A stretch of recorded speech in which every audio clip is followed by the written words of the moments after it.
And a third degree, which really does require a little bit more than just home first aid care, is you've actually burnt through the layers of the skin, and you get a white kind of deathly look to the skin, or a charred look to the skin. And that's actually requiring medical attention immediately. The first two, depending on how severe a second degree burn is with blistering, depends on how much of the body is covered in it, can be a first aid, it can be a home care first aid issue. And then first degree burns, which is more of the sunburn or just the redness, that's definitely a first aid home care issue. We don't want you to get any of those. And you know, I think this brings up a little bit, here's the shock component of our Vodcast today, is talking about sunscreens and kind of the disservice that the dermatology field is doing. This big industry out there selling, you know, billions of dollars worth of sunscreen a year with the statement of we're stopping skin cancer. And I think, you know, there's this disconnect, I think, between the kind of the dermatology field and the companies that are making these products that we lather on our bodies.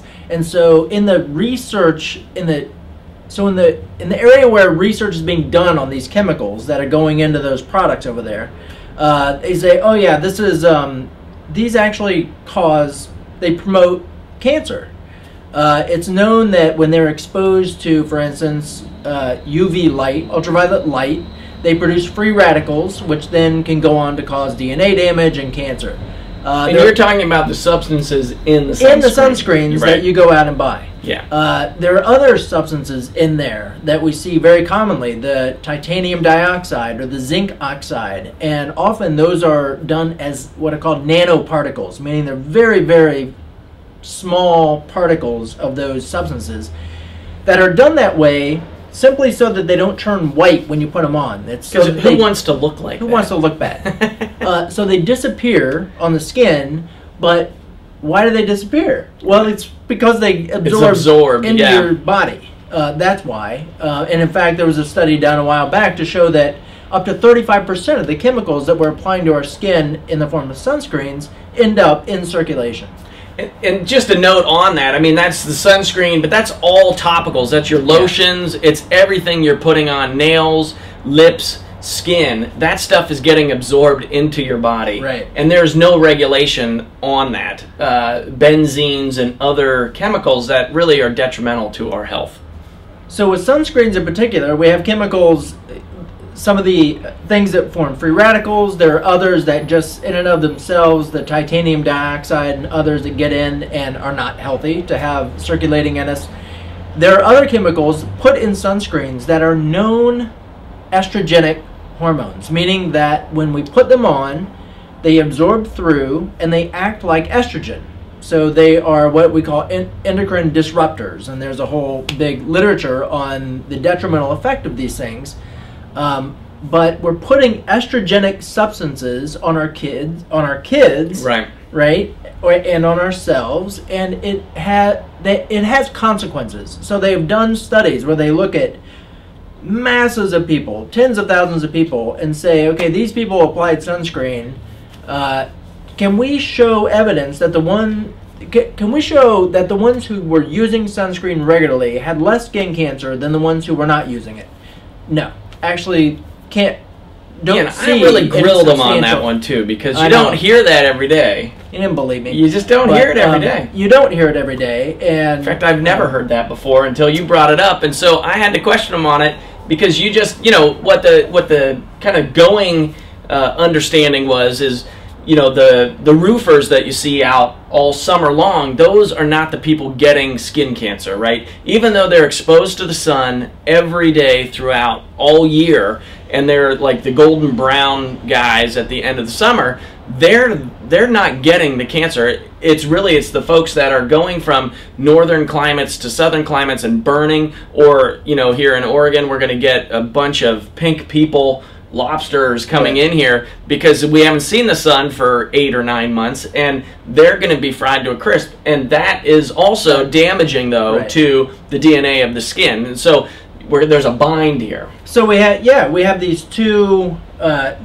contradictory issues. One is that you don't want to get deeply burned, right, and the other is that you don't want to lather on these chemicals, right, toxic chemicals that also topically lead to cancer for their own reasons, right. And so how do you get out of this conundrum? Yeah. And I think so. Then let's move into what do you do about burns? And there are a few things that we know in terms of supplements that will help prevent burn from happening. Equal exposure without sunscreen.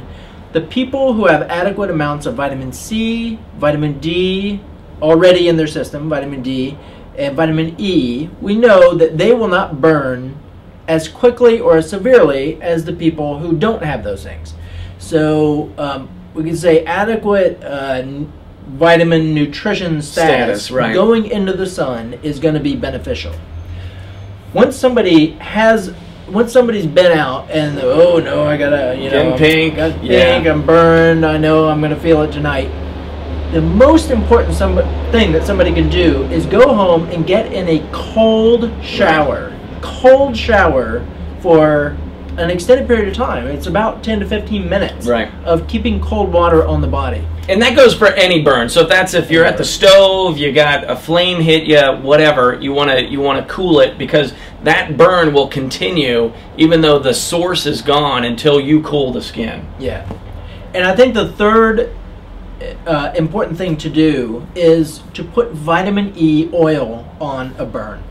And there have been studies. I know you can buy in a lot of stores, you can buy vitamin E oil, and it tells these enormous amounts of vitamin E in them, but I also know that they have tested those, and often they don't have the amount of vitamin E that they say. So there's two possibilities. One, you can just risk it and buy the best one you find and trust that it's going to be what it says. Another is that if you're out camping and don't have vitamin E oil, always have with you some vitamin E capsules, gel caps, right? Because you can break open those gel caps and just... That's a great way to travel with them. They don't go bad. Right. Yeah, that's a great way to do that. And so getting vitamin E oil on burned skin as soon as possible, not while in the sun, but, well, you could do it prior to coming out of the sun. But most importantly, if you realize that you're going to have a burn, getting vitamin E oil topically, very important, and can substantially reduce the severity of any kind of burn that happens and even nullify it altogether. So one of the interesting conversations that came up before we sat down to film was, well, what do you do, right? I've got my son is out playing soccer, it's beaten down sun on the field, there's no trees there, he's getting exposed. What do we do? Right? I mean, I think there's a component there's going to be some inherent risk in the sun.